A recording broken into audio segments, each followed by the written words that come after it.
Coffee originated in the highlands of Ethiopia and quickly spread across the Islamic world during the Middle Ages.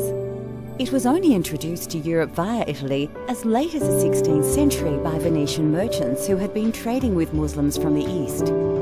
Yet, we must thank Italians for defining coffee culture as we know it today. Italians are deeply passionate about their coffee, so naturally the quality of bean is exceptionally important.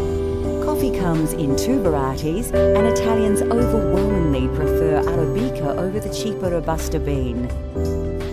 Roasting beans changes their colour, taste, smell, and Italians enjoy a full roast bean, which are rich brown in colour and have a slightly oily surface.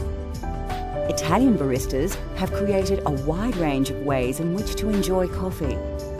Cafe espresso is brewed by forcing hot water under pressure through finely ground coffee. This process produces a highly concentrated shot of coffee, which actually forms the basis of many other drinks, such as a macchiato, which is simply a shot of espresso marked with a small drop of steamed milk. The most well-known Italian-style coffee is, of course, the cappuccino, and this cultural flavour of Italy has become increasingly popular right across the globe.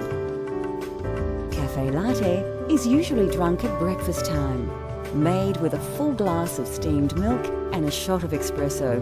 This wholesome drink provides the perfect start to the day for many Italians. Coffee is drunk in a variety of ways, but generally speaking, Italians only add milk earlier in the day.